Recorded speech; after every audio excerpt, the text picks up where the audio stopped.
Hello friends, 5B success YouTube ಚಾನಲ್ಗೆ ಸ್ವಾಗತ. ಈಗಾಗಲೇ ಲಾಂಚ್ ಆಗಿರುವಂತ ಅಪ್ಪೋನ 2 ಬೆಸ್ಟ್ ಫೋನ್ಗಳ ಬಗ್ಗೆ ನಾವಿವತ್ತು ಈ ವಿಡಿಯೋದಲ್ಲಿ ಡಿಸ್ಕಸ್ ಮಾಡೋಣ. ಈ ಫೋನ್ಗಳು 20K ಮತ್ತು 23K ಪ್ರೈಸ್ ಅಲ್ಲಿ ಸಿಗುವಂತವುಗಳು. ಇಷ್ಟೊಂದು ಬೆಲೆಯಲ್ಲಿ ಸಿಗುವ ಈ ಮೊಬೈಲ್ಗಳು amazing camera, big battery, super display ಮತ್ತು ನೆಕ್ಸ್ಟ್ ಲೆವೆಲ್ ಪ್ರೊಸೆಸರ್ ಅನ್ನ ಈ ಫೋನ್ಗಳು ಹೊಂದಿವೆ. ಅದರಿಂದ ಈ ವಿಡಿಯೋನ ಕೊನೆವರೆಗೂ ನೋಡಿ. ನೀವಿನ್ನೂ ನಮ್ಮ ಯೂಟ್ಯೂಬ್ ಚಾನಲ್ಗೆ ಸಬ್ಸ್ಕ್ರೈಬ್ ಮಾಡಿಕೊಂಡಿಲ್ಲ ಅಂತಂದ್ರೆ ಈಗಲೇ ಸಬ್ಸ್ಕ್ರೈಬ್ ಮಾಡ್ಕೊಳ್ಳಿ ಮತ್ತು ಈ ವಿಡಿಯೋಗೊಂದು ಲೈಕ್ ಕೊಡಿ. ಮತ್ತು ಏನಾದರೂ ಕ್ವಶನ್ ಇದ್ರೆ ಕಮೆಂಟ್ಸ್ ಬಾಕ್ಸ್ ಅಲ್ಲಿ ಬರೆಯಿರಿ.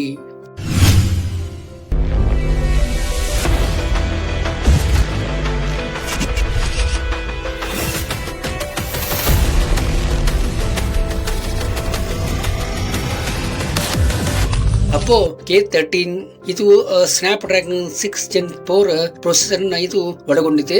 ಇದು ಒಂದು ಪವರ್ಫುಲ್ ಪ್ರೊಸೆಸರ್ ಅಂತ ಹೇಳ್ಬಹುದು. ಇದು ಒಳ್ಳೆಯ ರೀತಿಯಾಗಿ ಪರ್ಫಾರ್ಮೆನ್ಸ್ ಅನ್ನ ಕೊಡುವಂತದ್ದು.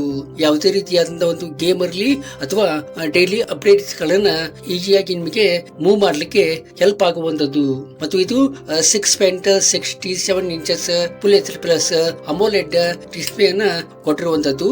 ಇಲ್ಲಿ ಪಿಕ್ಚರ್ ಸಖತ್ತಾಗಿ ಬರುವಂತದ್ದು.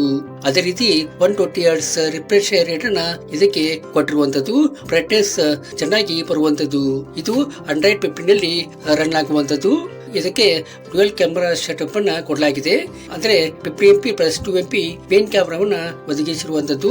ಇದು ಒಳ್ಳೆಯ ರೀತಿಯಾಗಿ ಪಿಕ್ಚರ್ ತೆಗೆಯಲಿಕ್ಕೆ ಮತ್ತು ವಿಡಿಯೋ ರೆಕಾರ್ಡಿಂಗ್ ಮಾಡಿಕೊಳ್ಳಲಿಕ್ಕೆ ಇದು ಒಳ್ಳೆಯ ರೀತಿಯಾದಂತಹ ಒಂದು ಮೊಬೈಲ್ ಅಂತ ಹೇಳ್ಬಹುದು. 4K ನಲ್ಲಿ ಇದನ್ನ ರೆಕಾರ್ಡ್ ಮಾಡ್ಕೋಬಹುದು. ಅದೇ ರೀತಿಯಾಗಿ 16MP ಫ್ರಂಟ್ ಕ್ಯಾಮೆರಾವನ್ನ ಸಹಿತ ಇಲ್ಲಿ ಕೊಟ್ಟಿರುವಂತದ್ದು. ಇಲ್ಲಿ ಸೆಲ್ಫಿ ಸಹಿತ ಉತ್ತಮವಾಗಿ ಬರುವಂತದ್ದು. 8GB ರ್ಯಾಮ್ ಮತ್ತು 128GB ಸ್ಟೋರೇಜ್ ಅನ್ನ ಕೊಟ್ಟಿರುವಂತದ್ದು. ಇದನ್ನ ಎಕ್ಸ್ಪ್ಯಾಂಡಬಲ್ ಮಾಡ್ಕೋತೀನಿ ಅಂದ್ರೆ ಸಾಧ್ಯ ಇಲ್ಲ ಅಂತ ಹೇಳ್ಬಹುದು. ಯಾಕಂದ್ರೆ ಇದಕ್ಕೆ ಅಂತ ಅವಕಾಶವನ್ನ ಕೊಟ್ಟಿಲ್ಲ. ಇದರ ಬ್ಯಾಟರಿ ಬಗ್ಗೆ ನೋಡ್ಬೇಕಂದ್ರೆ 7000 mAh ಬ್ಯಾಟರಿಯನ್ನ ಕೊಟ್ಟಿರುವಂತದ್ದು. ಇದು ಒಂದು ದೊಡ್ಡ ಬ್ಯಾಟರಿ ಅಂತ ಹೇಳ್ಬಹುದು. ಮೊಬೈಲ್ ಅನ್ನ ಸಿಕ್ಕಾಪಟ್ಟೆ ನೀವು ಯೂಸ್ ಮಾಡಿದರೂ ಕೂಡ ಇದು ಬ್ಯಾಟರಿ ಡೌನ್ ಆಯಿತು ಅನ್ನುವಂತ ಒಂದು ಪ್ರಮೇಯ ಬರೋದಿಲ್ಲ. ಅದೇ ರೀತಿಯಾಗಿ 80 ವ್ಯಾಟ್ ಫಾಸ್ಟ್ ಚಾರ್ಜರ್ ಸಹಿತ ಇದಕ್ಕೆ ಕೊಟ್ಟಿರುವಂತದ್ದು. ಇದು ಬ್ಯಾಟರಿ ಎಷ್ಟು ದೊಡ್ಡದಿದೆಯೋ ಅದೇ ರೀತಿ ಫಾಸ್ಟ್ ಚಾರ್ಜರ್ ಕೂಡ ಕೊಟ್ಟಿರುವುದು ಒಂದು ಒಳ್ಳೆಯ ವಿಷಯ ಅಂತ ಹೇಳ್ಬಹುದು. ಬ್ಯಾಟರಿ ವಿಷಯದಲ್ಲಿ ಇದು ಅಮೇಜಿಂಗ್ ಮೊಬೈಲ್ ಅಂತ ಹೇಳ್ಬಹುದು. ಪ್ರೈಸ್ ಬಗ್ಗೆ ನೋಡ್ಬೇಕಂದ್ರೆ ಇದರ ಪ್ರೈಸ್ 19,999 ಆಗಿರುವಂತದ್ದು. ಈ ಪ್ರೈಸ್ ಯಾವುದೇ ಸಮಯದಲ್ಲಿ ಹೆಚ್ಚು ಆಗಬಹುದು ಅಥವಾ ಕಮ್ಮಿನೂ ಆಗಬಹುದು. ನೀವು ಕೊಂಡುಕೊಳ್ಳುವಾಗ ಇದನ್ನ ಗಮನದಲ್ಲಿ ಇಟ್ಟುಕೊಳ್ಳೋದು ಒಳ್ಳೆಯದು.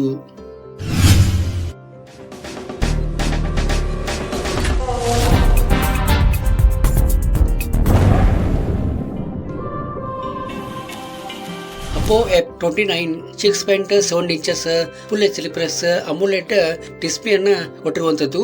ಈಗಾಗಲೇ ನೋಡಿದ ಮೊಬೈಲ್ ತರ ಈ ಡಿಸ್ಪ್ಲೇ ಕೂಡ ಉತ್ತಮವಾಗಿ ಇರುವಂತದ್ದು. ಇಲ್ಲಿ ನೀವು ಪಿಕ್ಚರ್ ಮತ್ತು ವಿಡಿಯೋ ತುಂಬಾ ಚೆನ್ನಾಗಿ ಕಾಣುವಂತದ್ದು. ಇದಕ್ಕೆ 120 Hz ರಿಫ್ರೆಶ್ ರೇಟ್ ಅನ್ನ ಕೊಟ್ಟಿರುವಂತದ್ದು. ಇದಕ್ಕೆ ಸ್ನ್ಯಾಪ್ ಡ್ರ್ಯಾಗನ್ 6 Gen 1 ಪ್ರೊಸೆಸರ್ ಅನ್ನ ಕೊಡಲಾಗಿದೆ. ಇದು ಕೂಡ ಉತ್ತಮವಾದಂತಹ ಒಂದು ಪ್ರೊಸೆಸರ್ ಅಂತ ಹೇಳ್ಬಹುದು. ಇದು ನೀವು ಯಾವುದೇ ತರ ಗೇಮ್ ಅನ್ನ ಮತ್ತು ಡೈಲಿ ಅಪ್ಡೇಟ್ಸ್ ಗಳನ್ನ ಮಾಡಿಕೊಡುವಲ್ಲಿ ನಿಮಗೆ ಯಾವುದೇ ತೊಂದರೆ ಮಾಡುವುದಿಲ್ಲ ಅಂತ ಹೇಳ್ಬಹುದು. ಇದು ನಿಮಗೆ ಹೈ ಲೆವೆಲ್ ಗೇಮ್ ಅನ್ನ ಆಡೋದಕ್ಕೆ ತುಂಬಾ ಸಪೋರ್ಟ್ ಮಾಡುವುದು ಅಂತ ಹೇಳ್ಬಹುದು. ಇದು 115 ನಲ್ಲಿ ರನ್ ಆಗುವಂತದ್ದು. ಇದಕ್ಕೆ 8GB ರ್ಯಾಮ್ ಮತ್ತು 128GB ಸ್ಟೋರೇಜ್ ಅನ್ನ ಕೊಟ್ಟಿರುವಂತದ್ದು.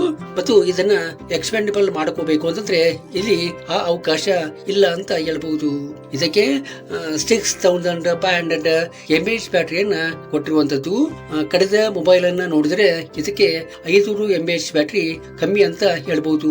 ಅದೇ ರೀತಿಯಾಗಿ 45 ವ್ಯಾಟ್ ಫಾಸ್ಟ್ ಚಾರ್ಜರ್ ಸಹಿತ ಕೊಟ್ಟಿರುವಂತದ್ದು. ಆದ್ರೆ ಇದಕ್ಕೆ ಇದರ ಬ್ಯಾಟರಿ ಮತ್ತು ಚಾರ್ಜಿಂಗ್ ವಿಷಯ ನೋಡಿದ್ರೆ ಇದು ಮೊದಲು ಹೇಳಿದ ಮೊಬೈಲ್ ಗಿಂತ ಇದು ಕಡಿಮೆ ಬ್ಯಾಟರಿ ಮತ್ತು ಚಾರ್ಜ್ ಮಾಡುವ ಶಕ್ತಿಯನ್ನ ಹೊಂದಿದೆ ಅಂತ ಹೇಳ್ಬಹುದು. ಯಾಕಂದ್ರೆ ಅದಕ್ಕೆ 7000 mAh ಬ್ಯಾಟರಿ ಕೊಟ್ಟು 80 ವ್ಯಾಟ್ ಫಾಸ್ಟ್ ಚಾರ್ಜರ್ ಸಪೋರ್ಟ್ ಅನ್ನ ಕೊಟ್ಟಿರುವಂತದ್ದು. ಆದರೆ ಇದಕ್ಕೆ ಮಾತ್ರ ಕಮ್ಮಿ ಕೊಟ್ಟಿದ್ದು ಒಂದು ನೆಗೆಟಿವ್ ಪಾಯಿಂಟ್ ಅಂತ ಹೇಳ್ಬಹುದು. ಮತ್ತೆ ಇದಕ್ಕೆ 50MP ಪ್ಲಸ್ 2MP ಮೇನ್ ಕ್ಯಾಮೆರಾವನ್ನ ಕೊಡಲಾಗಿದೆ ಮತ್ತು 16MP ಫ್ರಂಟ್ ಕ್ಯಾಮೆರಾವನ್ನ ಸಹಿತ ಇಲ್ಲಿ ಕೊಡಲಾಗಿದೆ. ಇಲ್ಲಿ ಪಿಕ್ಚರ್ ಮತ್ತು ವಿಡಿಯೋ ಚೆನ್ನಾಗಿ ನೀವು ಮಾಡ್ಕೋಬಹುದು. ಇನ್ನು ಇದರ ಪ್ರೈಸ್ ಅನ್ನ ನೋಡ್ಬೇಕಂದ್ರೆ 23,999 ಆಗಿರುವಂತದ್ದು. ಇದರ ಬೆಲೆ ಸಹಿತ ನೀವು ಕೊಂಡುಕೊಳ್ಳುವಂತಹ ಸಮಯದಲ್ಲಿ ಹೆಚ್ಚು ಕಮ್ಮಿ ಆಗಿರಬಹುದು. ಇದನ್ನ ಗಮನದಲ್ಲಿ ಇಟ್ಟುಕೊಂಡು ಪರ್ಚೇಸ್ ಮಾಡುವುದು ಒಳ್ಳೆಯದು. ಈ ವಿಡಿಯೋ ನಿಮಗೆ ಇಷ್ಟ ಆಗಿದೆ ಅಂತ ಅಂದ್ಕೋತೀನಿ. ಇಷ್ಟ ಆದರೆ ಈ ವಿಡಿಯೋಕ್ಕೊಂದು ಲೈಕ್ ಮಾಡಿ ಮತ್ತು ನಿಮ್ಮ ಫ್ರೆಂಡ್ಸ್ಗೆಲ್ಲ ಈ ವಿಡಿಯೋನ ಶೇರ್ ಮಾಡಿ. Thank you.